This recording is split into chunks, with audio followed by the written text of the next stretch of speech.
Bien, continuando con la sección de física médica en el Encuentro Científico Internacional, vamos a dar pase a la magíster en física médica, Berta García. Ella es máster en ciencias con mención en física médica de la Universidad Nacional de Ingeniería, responsable del área de física médica de la red A1 Clínica Delgado. Gracias. Buenos días. Yo estoy aquí para dar dos conferencias. La primera es desarrollo de nuevas técnicas en la Clínica Delgado y la segunda es para hablar de una radiocirugía que este año recién hemos implementado, no invasiva, ¿no? Entonces, desde que nosotros hacemos radioterapia, estamos hablando hace más de el año 80 más o menos, la radioterapia, por si acaso, la radioterapia era una radioterapia estática, ¿no? Entonces, nosotros en menos de 20 años, por decirlo así, ya la radioterapia se volvió dinámica y más aún volumétrica. Y era un dolor, o es un dolor de cabeza para nosotros los físicos médicos, porque de hacer una dosimetría planar en un solo eje, tendríamos que hacer una dosimetría volumétrica y dinámica. Entonces, estos equipos han evolucionado tan rápido que muchas de las técnicas que desarrollamos nosotros todavía no terminamos de leer los últimos reportes, incluso los papers. Por eso nosotros hacemos protocolos de aceptación cada vez que se cambia o se migra a una técnica, ¿no? Entonces, ¿y por qué es el avance de las técnicas? O sea, ¿en base a qué hay desarrollo de nuevas técnicas? Desde que nosotros iniciamos la aplicación de radiaciones para fines médicos, ¿no? Se vio, por ejemplo, los efectos colaterales o efectos determinísticos, en este caso, en las personas que administraban radioterapia, porque los pacientes de una u otra manera eran beneficiados, ¿no? Entonces, acá vemos en esta foto, que es bien gráfica, en la cual cada paciente, ¿no? Está agarrando con la mano su fuente y ellos de una u otra manera se estaban beneficiando porque estaban tratándose un volumen tumoral o una enfermedad, ¿no? Con la radiación. Pero el problema era ¿no? Esta persona de acá, que ahora somos nosotros, que somos personal ocupacionalmente expuesto, ¿no? Porque estamos expuestos siempre a las radiaciones. Entonces, los efectos colaterales que se vio a principios, cuando inicio de los usos de las radiaciones, fueron en ellos, ¿no? Entonces, estos son los efectos determinísticos que aparecieron. Entonces, el avance o el desarrollo en las aplicaciones de nuevas tecnologías en lo que es radiaciones está hecho en base a diferentes fundamentos. Primero, protección radiológica al personal ocupacionalmente expuesto, desarrollar técnicas de precisión y exactitud para entregarle la dosis que, por ejemplo, en un diagnóstico o en un tratamiento en un paciente con cáncer sea la más exacta posible, ¿no? Porque, como ustedes saben, las radiaciones ionizantes siempre tienden a mermar o a causar un efecto colateral en los órganos sanos, ¿no? ¿Con qué técnicas modernas contamos hoy día? En verdad nosotros, los físicos médicos, trabajamos mucho con iniciales, ¿no? BIMAG, ICMRT, SBRT, IGRT, SRS, HDR, y usted dirá, pero ¿qué cosas son todas estas iniciales que nosotros usamos? En verdad son las iniciales de los nombres ingleses de las técnicas que estamos desarrollando hoy en día, ¿no? En algunos centros tanto nacionales como privados aquí en Perú. Entonces, nuevos equipos, nuevas tecnologías, ¿no? Yo siempre he recomendado que cada vez que se va a migrar de una tecnología a otra, siempre a adquirir protocolos, leer papers y sobre todo cambiar su mentalidad de trabajar, porque no es lo mismo trabajar una radioterapia bidimensional, el 2D, a una radioterapia dinámica, como es el BIMAC, ¿no? Entonces, mi concepto de trabajo, mi concepto de control de calidad, el concepto de prescripción del médico, etcétera, todo cambia. Entonces, cambiar una tecnología también es cambiar a esa mentalidad, ¿no es cierto? Pero antes de eso es leer los papers y leer los protocolos. Ahora, no hay bibliografía escondida en lo que es física médica, ¿no? La OIEA, que es el Organismo Internacional de Energía Atómica, a través de su página web, nos brinda muchos reportes, muchos libros, muchos, por ejemplo, ICRUS, que nosotros podemos revisar, algunos de ellos se deben de comprar. ¿Para qué? Para estandarizar nuestra manera de trabajar y saber que lo que estamos haciendo es adecuado, es correcto, ¿no? Entonces, ¿cómo evolucionó? De nosotros tener, por ejemplo, en el caso de radioterapia, un tratamiento fijo, estático. Entonces, acá vemos un tubo de rayos X, que es la radioterapia de ortovoltaje, y el paciente no se movía y el equipo tampoco, ¿no? Luego esto evolucionó con el uso de las fuentes de cobalto. Luego el equipo comenzó a evolucionar y ya incorporó, ¿no? Diferentes dispositivos como las multiláminas y sistemas de adquisición de imágenes. Y esto es muy importante en esa evolución. ¿Por qué? Porque nos permite verificar la posición del paciente en tiempo real, ¿no? nuevas unidades que todavía no tenemos aquí en el Perú, ¿no? Como termoterapia, protones, Cyberknife, el Gamma Knife, hay uno que está por instalarse. Evolución tecnológica en lo que es radioterapia, ¿no? Por ejemplo, en los años 80 nosotros trabajábamos con una radioterapia fija, estática, ¿no? Entonces, ¿qué hacía el médico? Lo que hacía el médico es usar una placa de rayos X y mediante un dibujo anatómico irradiar, ¿no? Con una radiación constante, sin movimiento del equipo.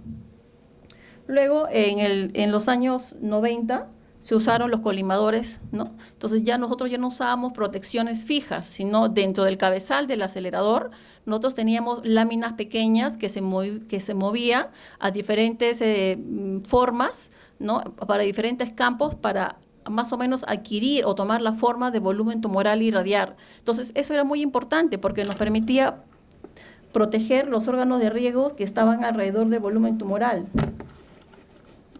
Por ejemplo, este es el área del volumen tumoral y lo que está por aquí son los órganos de riesgo. Si estamos hablando, por ejemplo, de la próstata, por decirlo así, ¿no? Entonces, esto sería el volumen tumoral de la próstata y de repente por acá estaba el recto o por acá la vejiga. Entonces, nos permite a nosotros dar mayor dosis al volumen tumoral y proteger los órganos de riesgo adyacentes a este volumen. Luego vino ya la radioterapia volumétrica, pero dinámica. O sea, ya no era solamente volumétrica y estática, sino ya al volumen nosotros se añadió una forma dinámica, ¿no? Entonces, nosotros estábamos hablando de la IMRT, o intensidad modulada.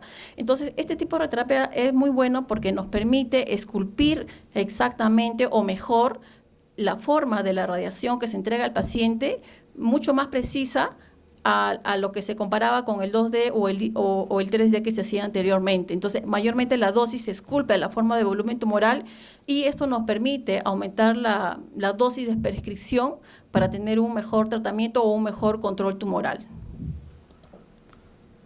Luego se desarrolló el IGRT, porque ustedes dicen, ¿no? El volumen tumoral no está fijo. Por ejemplo, si se tiene un paciente que tiene un volumen tumoral o un tumor en el pulmón, ese tiene un movimiento de respiración, de retiro cardíaco. Entonces, ¿cómo es que nosotros podemos tratar a este paciente si el tumor está en constante movimiento? Entonces, se desarrolló la técnica del IGRT, que más adelante les voy a pasar un video, porque es difícil explicarlo con slide, porque es algo dinámico, ¿no? Se tiene que explicar con un video. Luego se desarrolló las otras técnicas del IMRT dinámico, el BIMAC, y hoy en día que se usan los algoritmos de cálculo con una influencia radiobiológica, es decir, los órganos y los volúmenes tumorales van a tener cierta radiosensibilidad y radioresistencia frente a la radiación. Algunos tejidos serán más radiosensibles, algunos tejidos serán más radioresistentes. Y bajo esa premisa es que se usa hoy en día los algoritmos de cálculo que hacen una optimización radiobiológica al momento de calcular, ¿no? Porque lo que se hace es simular, ¿no? Antes, en el paciente, nosotros decimos, estamos calculando la radiación en el paciente, lo que estamos haciendo es simular cómo se está entregando esa radiación en un volumen tumoral en el tiempo, para repetirla todos los días o depende de la técnica que se haga al paciente, ¿no? Entonces, a mayor complejidad del tratamiento, ¿no?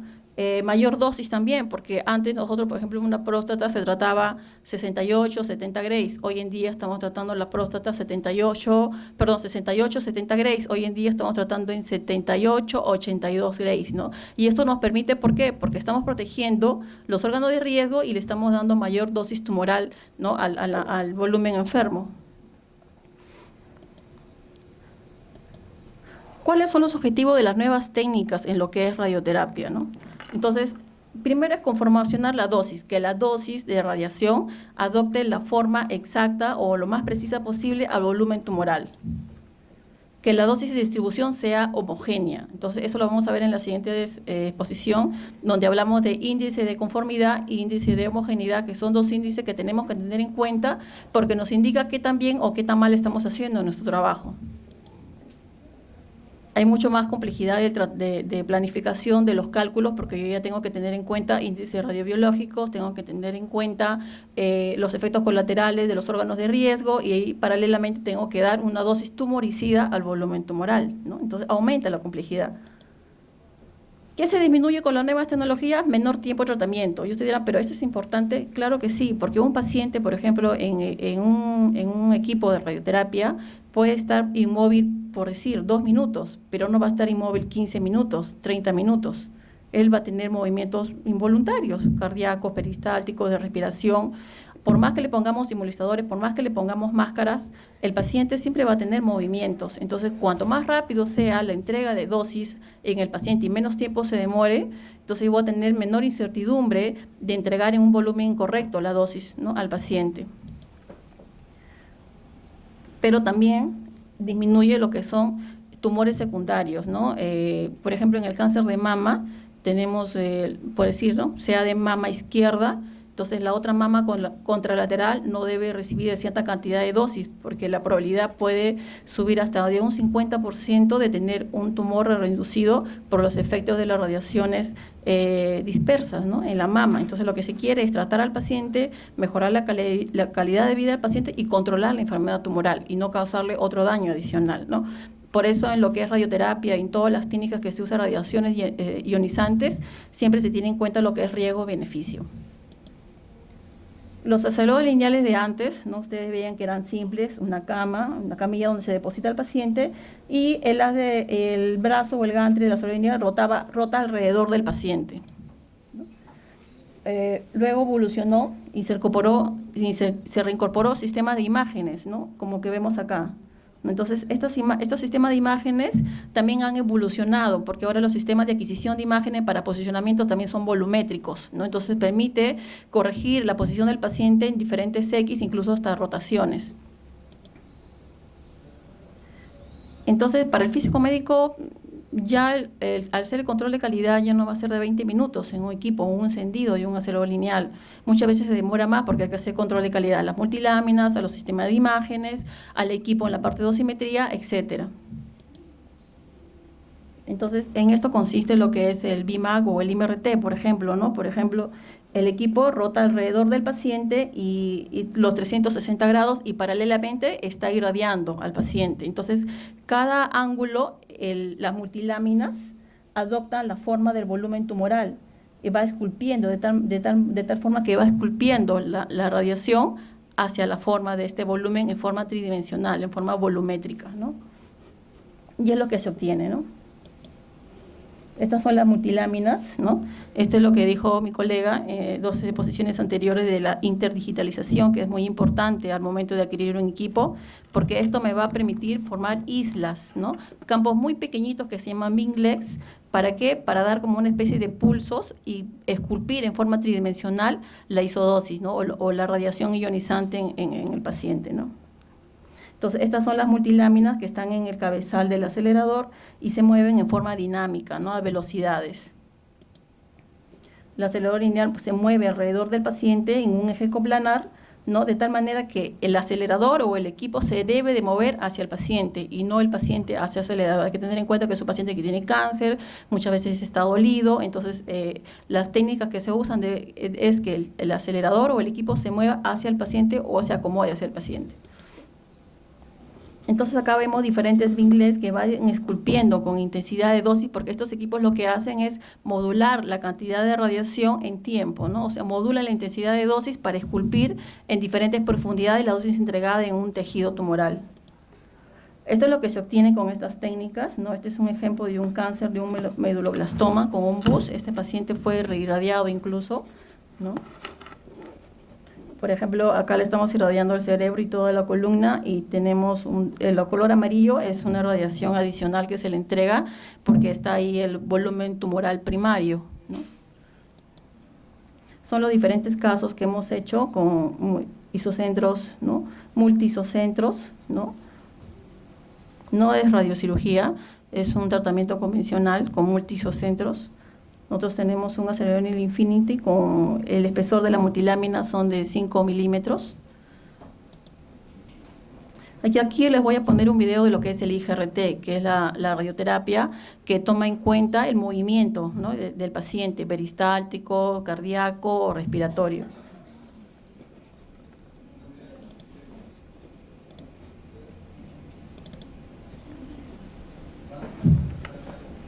Entonces aquí, si el volumen se está moviendo, solamente se va a disparar donde se ensombrece, donde el volumen tumoral está, pasa por ese rango de, ¿no? Pasa por ese rango de movimiento. Si al momento de respirar, por ejemplo, el tumor sale de este rango, deja de disparar la máquina y así sucesivamente.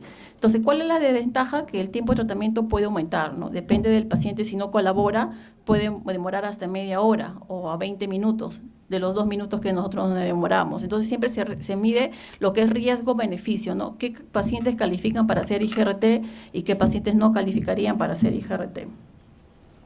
Luego, otra técnica que también tenemos es la braquiterapia de alta tasa, Durante ¿no? la intervención de extirpación ¿Cómo del es el tumor, volumen? el cirujano implanta entre 8 y 10 catéteres. Ok, entonces aquí en lo que es braquiterapia yo ya no tengo un equipo que emite radiación, sino tengo una fuente que sale hacia el volumen tumoral y se introduce dentro del paciente, ¿no? Entonces aquí lo que es esas luces que ustedes ven es el paso de la fuente en diferentes tiempos y va conformando, ¿no?, la dosis in situ del paciente, ¿no? Entonces es bueno para cavidades, para tumores, por ejemplo, en casos intersticiales o también superficiales, ¿no?, en la cual la radioterapia de repente no ayuda. Por ejemplo, en el cáncer de lengua, en cáncer de boca, es muy complicado darle radioterapia porque la mucosa es muy lábil a la radiación, a la radioterapia, y tengo aire, tengo dientes que puede alterar la dosimetría, ¿no?, del paciente. Luego, otra técnica que estamos desarrollando es la radioterapia intraoperatoria. Okay. Entonces, aquí consiste en usar un tubo de rayos X, ¿no? Y este tubo es introducido in situ en el volumen tumoral que ha sido extraído y solamente se trata el lecho tumoral. Entonces, la máquina emite radiación y se trata en forma inmediata el lecho tumoral. Se le da dosis altas y esto permite que el tiempo de tratamiento, por ejemplo, de radioterapia, en vez de ser de 30 sesiones, se reduzca a 10 o a 5, nada más, ¿no?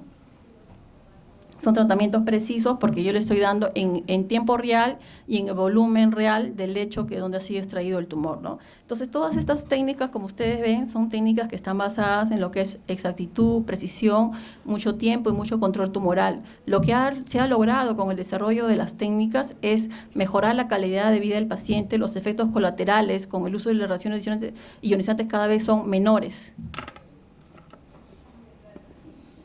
Esto es en cuanto a mi primera exposición. Ahora, ¿sí? ¿Al final las preguntas? ¿O? Sí. ¿Ya? Ok. Entonces, y ahora voy a hablar sobre la radiocirugía que hemos implementado este año en la Clínica Delgado. En la mañana nosotros escuchamos una conferencia sobre radiocirugía, ¿no? Ya les explicaron que habían equipos dosimétricos, en que consistía de campos muy pequeños, ¿no? Nosotros, si bien se hacen los mismos controles, este año en la Clínica Delgado desarrollamos una radiocirugía que es no invasiva, ¿no? Porque lo que se quiere durante el tratamiento es que el paciente tenga mayor confort de tratamiento, ¿no? Que no se sienta invadido, que no se sienta apretado, ajustado, etcétera, ¿no? Entonces, nosotros como REC AUNA, ¿no?, en el año 2003 se desarrolló una de las primeras radiocirugías en el Perú. Ya tenemos una experiencia de casi 430 casos de radiocirugía, ¿no?, con el FREN, ¿no?, o sea, con una radiocirugía invasiva. Entonces, recién este año, en el 2016, hará pues 4 o 5 meses atrás, nosotros hemos migrado a hacer una radiocirugía no invasiva usando el FRENLES. Esto es más o menos la casuística de tratamientos en lo que es radiocirugía, ¿no? Se puede tratar tumores pequeños, parte de metástasis, accidentes neurinomas también se puede tratar, ¿no? Malformaciones vasculares en el cerebro, ¿no? Pero el limitante de la radiocirugía es el tamaño del volumen tumoral. No podemos hacer radiocirugía, por ejemplo, a un tumor que tenga 60, 70 o 10 centímetros cúbicos, es muy grande, porque la dosis que se le entrega, a diferencia de la radioterapia convencional, son muy altas, ¿no? Y eso lo vamos a ver ahorita. Entonces, ¿qué nosotros entendemos por radiocirugía, ¿no? Pues siempre hablamos de radiocirugía, pero ¿qué cosa es así en pocas palabras? La radiocirugía es dar altas dosis a un pequeño volumen, ¿no? Medio centímetro cúbico, 1 centímetro, máximo 2, 3, máximo 4 centímetros cuando es una malformación, ¿no? arteriovenosa en el cerebro, ¿no? Pero aún así nosotros no entendemos darle altas dosis a un pequeño volumen. ¿A qué se está tratando esto? Si nosotros comparamos, por ejemplo, con la radioterapia convencional, nosotros le damos 2 grays a un volumen de un campo de 10 por 10, 6 por 6, 15 por 15. 2 grays diarios hasta llegar hasta 50, 60, 70, 80 grays, dependiendo del tumor, ¿no? Porque la dosis se da en referencia al tumor. Hay tumores que son muy resistentes debido a su biología, o hay tumores que son muy sensibles debido al tipo de tejido que ha sido invadido, ¿no? También está en referencia al paciente, ¿no? Porque hay una radioterapia curativa y hay una radioterapia paliativa, quiere decir que amilana el dolor del paciente que tiene cáncer, ¿no? Entonces, nosotros convencionalmente en radioterapia usamos 2 grays diarios, pero ¿qué hacemos en radiocirugía? En radiocirugía estamos dando dosis altas, estamos dando 20, 18 grays en una sola sesión, en un solo día. Entonces, si estamos hablando, por decir, de un volumen tumoral de 1 centímetro y mi error es de 1 milímetro, ¿cuánto porcentaje de error sería en posicionamiento? 10%, ¿no? Cuanto más pequeño es el volumen a tratar, mi técnica debe ser más exacta. Entonces, los controles de calidad ya se basan en eso, en exactitud y precisión, no solamente de posicionamiento mecánico, geométrico, sino también de dosimetría. No es lo mismo equivocarme con 2 grays que equivocarme con 18 o 20 grays, más aún si el tumor está cerca al ojo o a la médula, ¿no? Entonces hay que tener mucho cuidado cuando se hace radiocirugía, por eso que es un tratamiento que mayormente se hace los sábados o en la noche, cuando los físicos, los tecnólogos y los médicos está todo tranquilo, y tú puedes tener el tiempo dedicado a este paciente, ¿no? Para que los cálculos, el posicionamiento se hagan en forma adecuada y no en forma apurada, ¿no? Porque como su nombre mismo le dice radiocirugía, ¿no? Es darle una cirugía usando radiaciones ionizantes. No hay que cortar, no hay que usar bisturí ni nada. Solamente la radiación ionizante lo que va a hacer es resecar el volumen tumoral pequeño que puede estar en el paciente, ¿no? O que está en el paciente. Hasta el 2015 nosotros como REG se usaba el marco estereotáctico, que es invasivo, ¿no? Entonces, es invasivo porque es como una especie de clavos que se le pone al paciente para que se fije. Entonces, por decir, se le pone a las 8 de la mañana, luego ese paciente con ese marco clavado tiene que ir a la tomografía para tomar la imagen con este marco y con un marco aquí que se pone, que tienen unas referencias oblicuas, para imitar el posicionamiento. Entonces el paciente tenía que ser por 8 de la mañana, ponerle el marco, clavarlo y luego hacerse la taximulación, esperar que se planifique, esperar que se haga el control dosimétrico, luego recién extratado. El paciente podía estar hasta 3 horas con ese marco ahí en la cabeza. ¿Qué hemos optado hoy en día nosotros en la Clínica Delgado? Es utilizar un sistema no invasivo, que se llama, es un marco frameless, que es el True Point. Entonces nosotros no necesitamos estar clavando al paciente, ¿no? Este marco lo que te permite es, por ejemplo, un día antes yo le puedo tomar la TAC de simulación sin clavar al paciente y trabajar tranquilamente en la noche o en la tarde la planificación. El paciente puede regresar al siguiente día para hacer su radiocirugía y se coloca en la misma posición, ¿no? Este marco, porque este marco tiene posicionamientos milimétricos, tiene una fijación dental y tiene una posición en el nasion que te permite repetir el posicionamiento del paciente después de 1, 2, 3 días. Entonces, es muy bueno porque te permite hacer tus controles dosimétricos con tiempo, tu planificación con tiempo, revisarla con mayor detalle junto con el médico y ver cómo se le está entregando la dosis y cómo se está distribuyendo esta dosis en los órganos de riesgo, ¿no?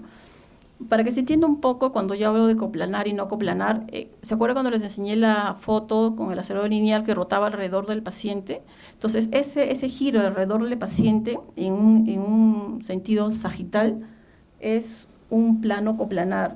En radiocirugía usamos muchos planos no coplanares, ¿no? ¿Por qué? Porque como son volúmenes pequeños, ¿no? Entonces, cuanto más coplanar sea, yo voy a tener mejor conformacionalidad de la curva de isodosis o de la radiación al volumen tumoral. Yo puedo jugar con el ángulo de la mesa, puedo jugar con el ángulo del gantry para obtener estos ángulos y poder irradiar al paciente. Entonces, esto es lo que hacemos nosotros con los arcos y usando multiláminas. Nosotros usamos multiláminas para tumores mayores de 1 centímetro, ¿no? Cuando son los tumores menos de 1 centímetro ya se deberá usar conos. Entonces, ¿qué es lo que hace usar multiláminas para radiocirugía con la técnica no invasiva?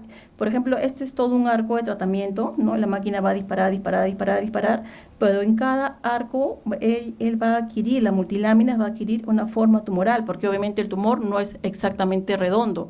Si uno lo mira en diferentes vistas, el tumor va a cambiar de forma como se ve acá en la diapositiva, ¿no?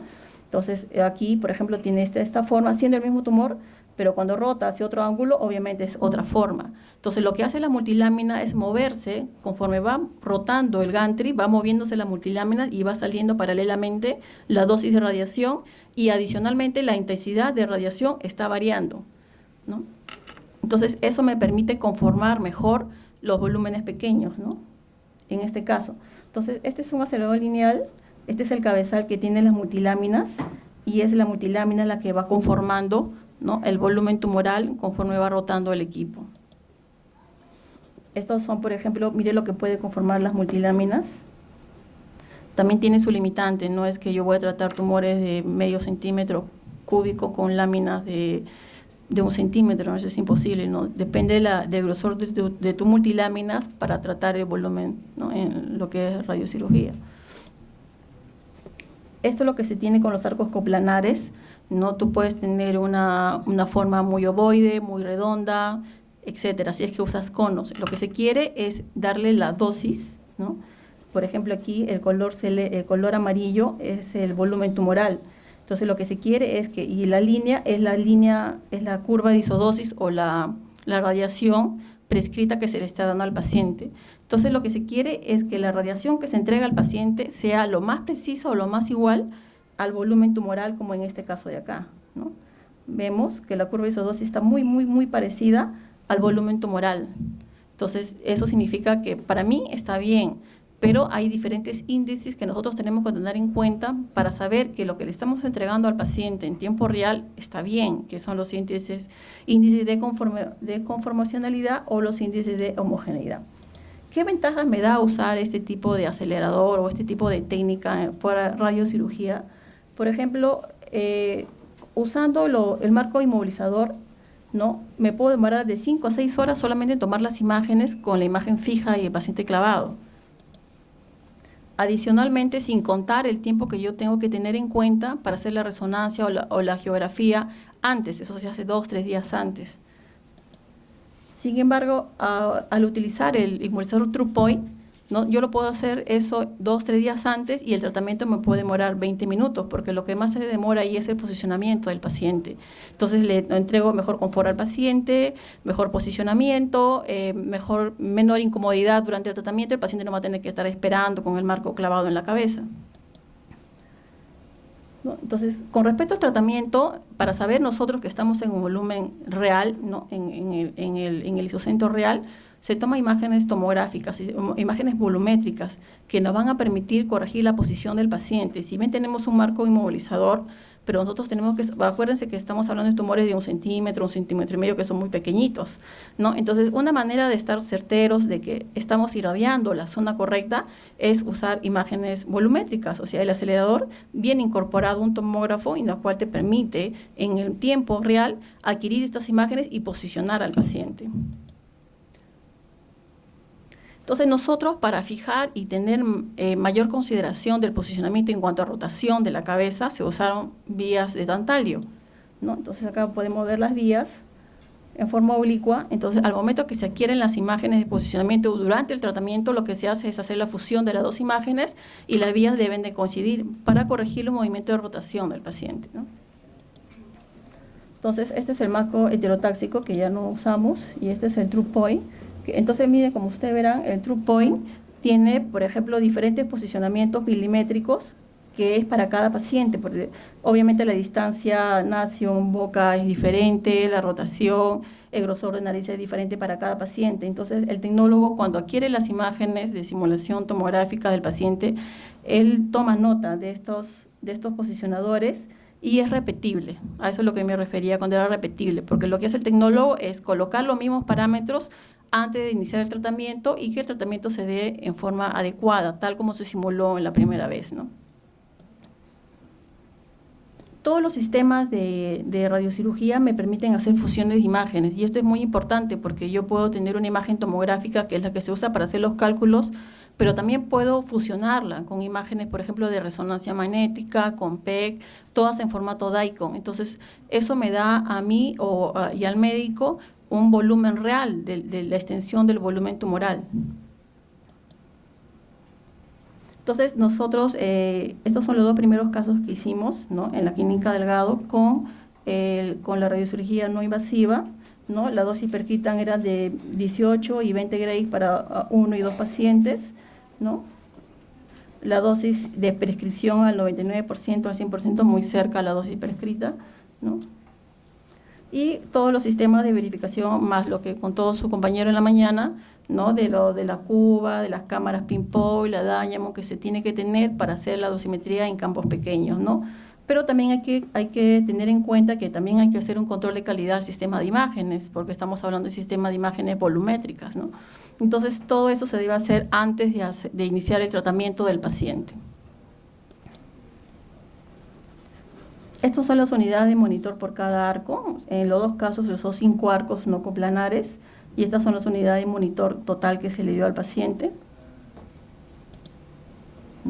Y estos son los índices que les dije, ¿no? Entonces, los índices de homogeneidad, los índices de conformidad y otros índices como el de PADI, de radionecrosis, o los índices para cirugía, se tienen que tener en cuenta porque nos va a permitir a nosotros saber qué tan bien o qué tan mal estamos haciendo nuestro trabajo, ¿no?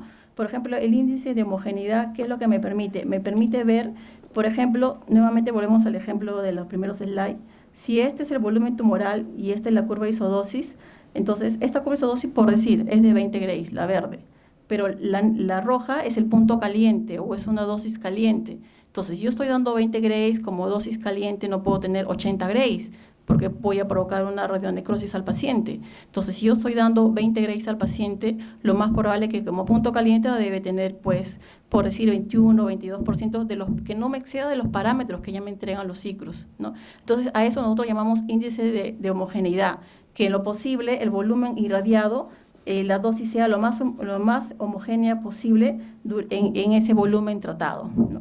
Y el índice de conformidad está en relación a esto. Por ejemplo, este es el volumen tumoral y esta es la curva de isodosis.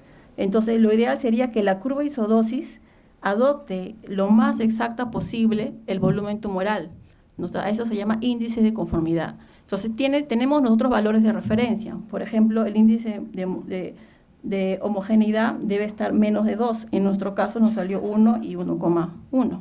Y el índice de conformidad debe estar cerca a 1. Entonces, en uno nos salió 1 y en el otro salió 0,99. Entonces, estos índices nos indican que lo que estábamos haciendo estaba por buen camino y está dentro de los parámetros de aceptación, ¿no? Estas son las fusiones de imágenes. Una vez que uno coloca al paciente en máquina, se le hace el sistema de verificación volumétrica, ¿no? Para nuestro caso se llama XVI. Y me permite, entonces lo que hace el tecnólogo es juntar la imagen de simulación con la imagen que se le toma al paciente en tiempo real volumétrica y corrige, ¿no? Entonces, la primera corrección es 2.3 milímetros, 2.7 y 0.01 milímetros. Después de corregido esta imagen, ¿no?, en la segunda corrección, lo que se obtuvo fue esto, 0.4 milímetros, 0.8, 0.1 milímetro. Entonces, estábamos muy bien porque las tolerancias eran de 0.3 milímetros para nuestro caso, ¿no?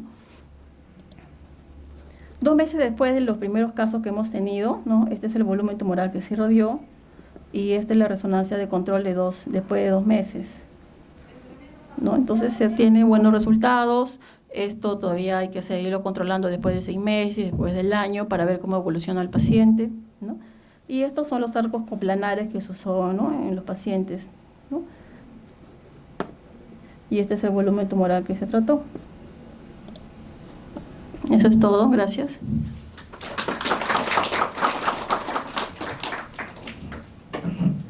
Preguntas del público asistente.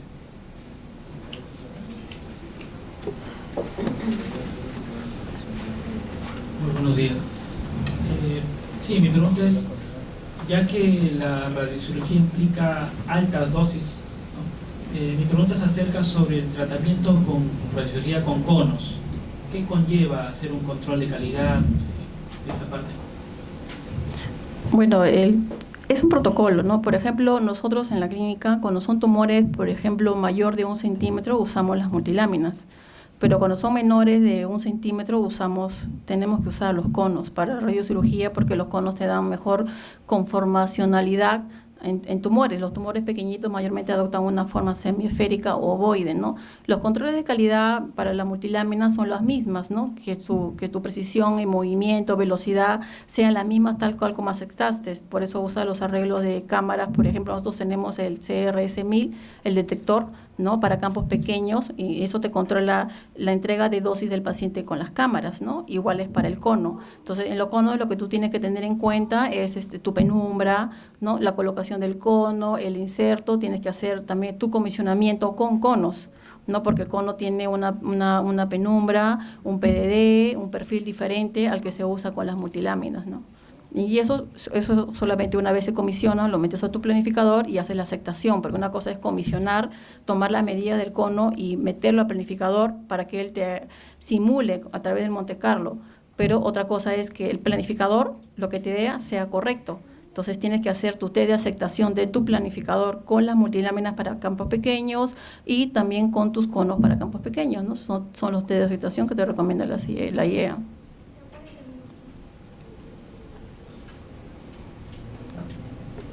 ¿Alguna otra pregunta?